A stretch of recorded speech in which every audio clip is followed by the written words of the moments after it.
The courtroom was crowded long before the judge entered, whispers rippling through the benches as curious eyes darted between the estranged couple.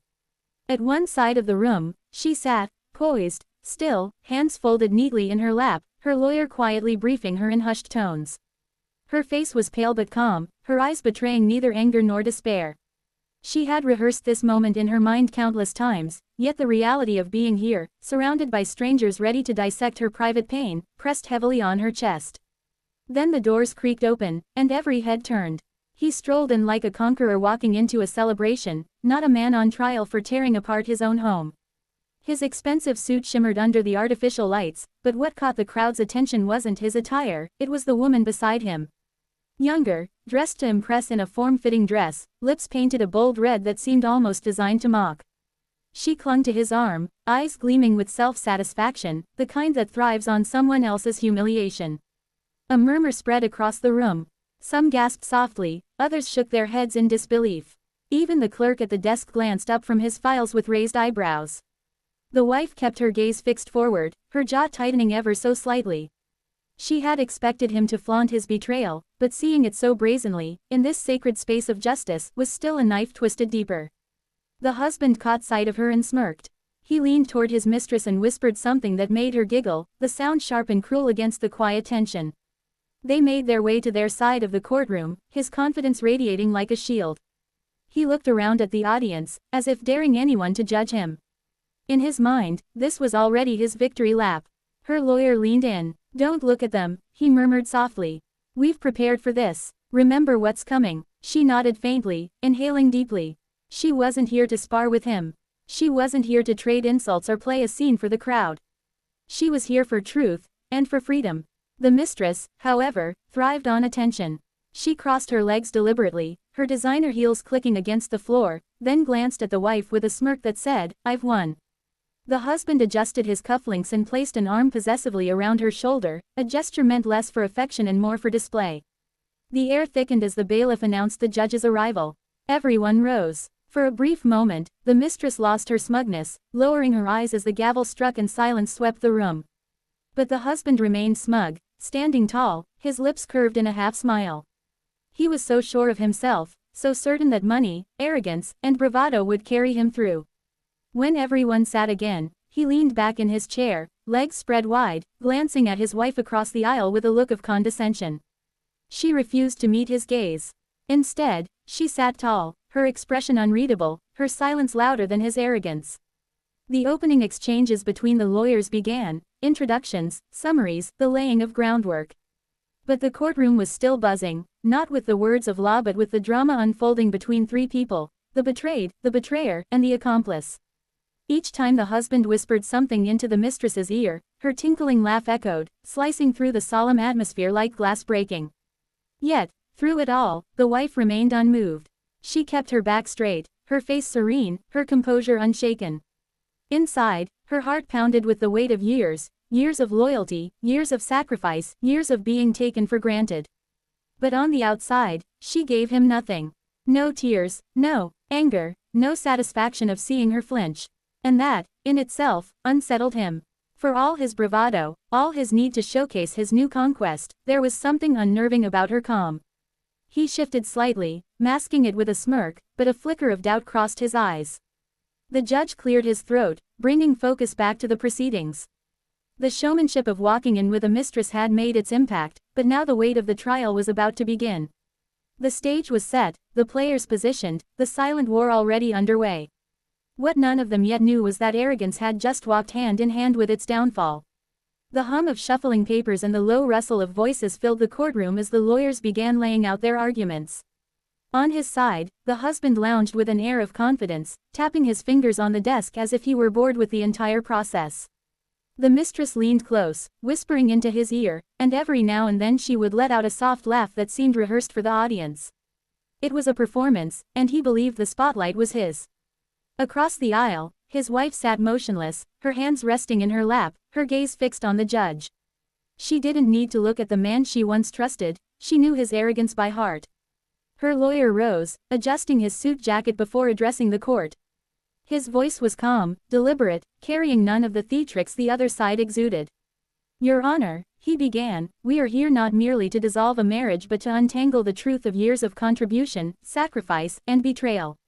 My client has carried this household on her shoulders, financially and emotionally, while her husband has squandered what was built. Today, we will show you clear evidence that the wealth in question belongs rightfully to her." The husband let out a laugh, loud enough to be heard, earning him a sharp glance from the judge. He leaned forward, his voice dripping with disdain. "Everything we have is because of me. She was just there." The wife's lawyer didn't flinch. He picked up a stack of documents and handed them to the clerk to pass to the judge. "Bank statements, Your Honor. Business records. Family inheritance documentation. As you will see, the majority of the marital assets were either inherited by my client from her late father's estate or earned through her own ventures. The defendant, on the other hand, has accumulated debts, misused funds, and lived far beyond his means." The mistress shifted uncomfortably, her eyes darting to the papers being examined. The husband, however, leaned back, smirking. "Money's money," he muttered under his breath. "It all ended up in the same account." His lawyer jumped in quickly, trying to mask the arrogance of his client. "Your Honor, while there may have been contributions from both sides, my client ensured the lifestyle they enjoyed. He was the provider, the head of the household, the one who made the crucial decisions." The wife's lawyer countered without hesitation. "Decisions that drained her inheritance, endangered their stability, and betrayed her trust. We have receipts, transfers, even luxury purchases made weeks before this divorce filing, purchases for another woman." His words hung in the air like a blade. All eyes turned toward the mistress, who stiffened, her cheeks flushing with color. The husband's smirk faltered for the briefest moment, but he quickly covered it with a scoff. "So what? I don't have to answer for who I spend money on. She'll survive. She always does." The wife finally lifted her eyes, meeting his across the room. There was no anger there, only a quiet strength, as if his words no longer had the power to wound her. That silent defiance unnerved him more than any outburst would have. He looked away, tugging at his cufflinks, suddenly restless. The judge interjected, his tone firm. "Mister, this courtroom is not a stage for your boasts. The evidence will speak louder than your words. I suggest you show respect, or I will hold you in contempt." A murmur spread across the benches. The mistress leaned away from him slightly, her earlier smirk fading. The wife's lawyer pressed on, laying out the timeline of infidelity, the reckless withdrawals, and the neglect that had become undeniable. Piece by piece, the polished image the husband tried to parade crumbled before the court's eyes. Through it all, the wife remained composed. She didn't need to gloat or speak, her lawyer's calm precision was enough. She sat with her back straight, her dignity intact, while the man who once believed himself untouchable grew more impatient, more agitated. His arrogance, once his shield, now looked more like a mask cracking at the edges. The session paused briefly as documents were passed around, and in that silence, the weight of the truth hung heavy. The mistress fiddled nervously with her jewelry, her confidence waning as the walls of evidence closed in. The husband drummed his fingers, jaw clenched tighter with each passing second. The wife exhaled slowly, steadying herself. For the first time in years, she felt the tide shifting, not just in court, but in her life. The truth was no longer hers alone to bear in silence. It was laid bare for all to see. And though the battle was far from over, she knew now that his arrogance would not save him. The law, and justice, were on her side. The tension in the courtroom thickened as the afternoon session resumed. The husband returned to his seat with his mistress trailing behind, the smirk on his face restored, as if he had convinced himself that the morning's evidence had been nothing more than noise. He leaned back, crossing one leg over the other, and looked around the room like it was his personal theater. The mistress perched beside him, her arm tucked into his, her lips painted into a smile that didn't quite reach her eyes. When the judge called for the proceedings to continue, his lawyer stood and launched into a speech full of rehearsed bravado. "Your Honor, my client has maintained the household. He is the one who provided the luxury, the stability, the opportunities. Yes, there were disagreements, but no marriage is without them. To paint him as a reckless man who contributed nothing is a gross exaggeration." The husband grinned, nodding along as if every word were gospel. At one point, he even leaned over and whispered to his mistress, "Watch this. They've got nothing on me." She chuckled softly, though her laugh was thinner than before. But the calm, steady voice of the wife's lawyer soon filled the air again. "If I may, Your Honor, we have yet to address the most telling piece of this puzzle." He opened a leather folder and pulled out a set of documents bound neatly together. This is the prenuptial agreement, signed before the marriage. It outlines, in detail, the division of property and assets in the event of divorce. What it makes clear, beyond argument, is that any assets inherited or built solely by my client remain hers, and cannot be claimed by the defendant. The courtroom shifted with a ripple of surprise. Murmurs rose from the benches, and the husband's smirk faltered as though he had misheard. "That's nonsense," he snapped, half rising from his chair. "We never signed anything like that." But the judge lifted the document, glancing over the signatures at the bottom. "This appears to be your name, Mr. Is it not?" He leaned forward, squinting at the page, his face draining of color. The mistress peeked over his shoulder, her brow furrowed. For a moment, the room seemed to hold its breath. The wife sat in silence, her hands folded neatly, watching without a flicker of emotion. She remembered that day clearly, the insistence of her late father's lawyers, the reluctant scrawl of her husband's signature when they first married, and his smug comment at the time, "It doesn't matter. We'll never need this." Now, every word written on that paper weighed on him like iron chains. His lawyer sputtered, trying to recover. "Your Honor, we would need to verify the authenticity of this document." But the wife's lawyer interrupted smoothly. "Verification has already been done. Witnesses from the law firm have confirmed the signing. Originals are stored and notarized. This, Your Honor, is binding." The mistress pulled her hand away from his arm, her smile finally gone. She leaned closer and hissed something into his ear that made his jaw tighten. His eyes darted around the room, suddenly restless. For the first time, the arrogance in his expression cracked, replaced with disbelief. "Are we really going to let her take everything?" he burst out, his voice louder than intended. The judge slammed the gavel, silencing the outburst. "Mr. the judge said firmly, you will control yourself, or I will have you removed. The court will not tolerate these disruptions." He sat back down heavily, his face flushed. His fingers fidgeted with his tie, tugging at it as though it had become a noose. The mistress shifted farther from him, her eyes avoiding his, her body language screaming discomfort. Meanwhile, the wife remained serene, her gaze calm and steady, as though she had seen this moment long before it happened. She didn't gloat, she didn't smile, she simply let the silence speak. The spectators in the courtroom leaned forward, whispering among themselves. What had begun as a show of dominance by the husband, parading his mistress into the courtroom, was unraveling spectacularly. Each arrogant boast he had made earlier now hung in the air like a curse, mocking him in front of everyone. The judge adjusted his glasses, setting the prenup aside with a decisive motion. "We will now proceed with closing arguments. But let it be known, the terms of this agreement are clear. The weight of evidence leaves very little room for misinterpretation." The husband slumped in his seat, sweat beading at his temple. His mistress folded her arms, her expression tight and cold, no longer the smug companion she had been at the start of the day. The courtroom felt like it was closing in on him, each tick of the clock dragging him closer to a verdict he could no longer control. The wife exhaled slowly, her chest lightening for the first time in years. She had carried the burden of betrayal in silence, but now the truth stood taller than his arrogance.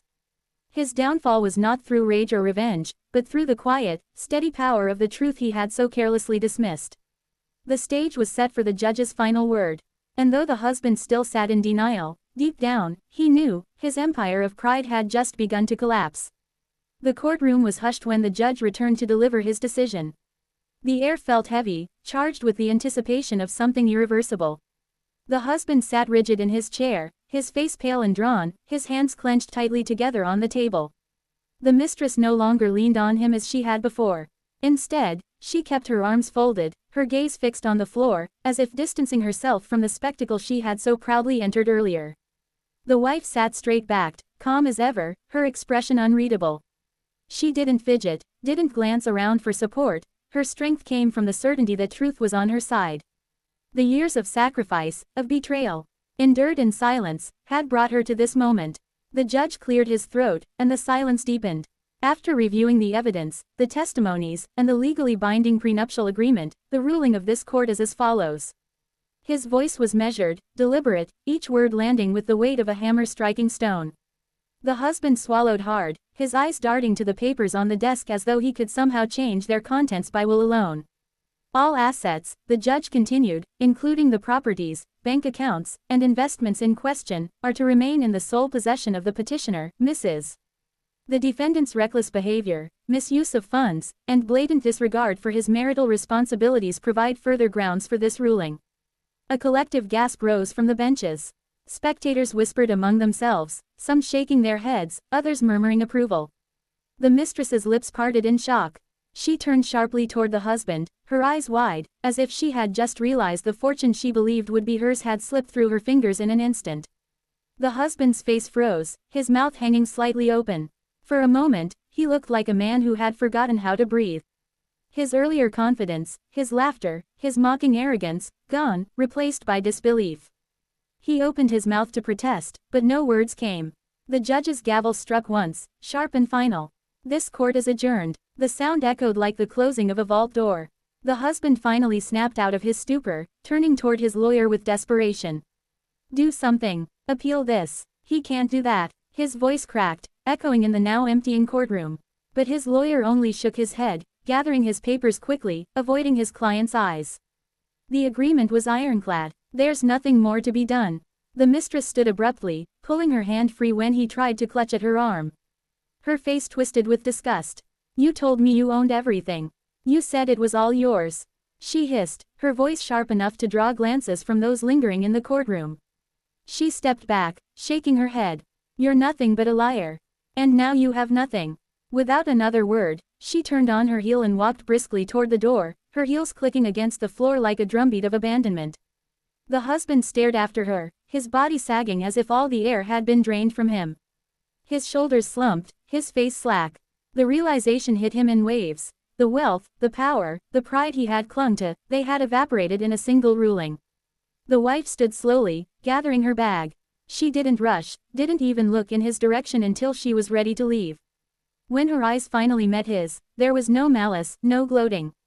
Only quiet finality. She gave him nothing, no anger, no pity. She simply walked past him, her heels steady and measured, leaving him to drown in the silence of his own defeat. Spectators parted for her as she left, some offering nods of respect, others whispering words she couldn't hear. The light streaming through the courthouse doors fell on her as she stepped outside, warm and bright, a sharp contrast to the cold, suffocating room she left behind. Inside, the husband slumped further into his chair, staring blankly at the empty space where his mistress had been sitting. He tugged at his tie, his breath coming in shallow bursts, but the courtroom had already moved on without him. The bailiff collected stray documents, the clerk filed away the papers, and slowly, the room emptied until only he remained, a man stripped of the arrogance that once made him feel untouchable. For the wife, it wasn't victory she felt as she walked out into the sunlight, it was freedom. The chains of betrayal and humiliation had been lifted, and in their place was the steady weight of dignity.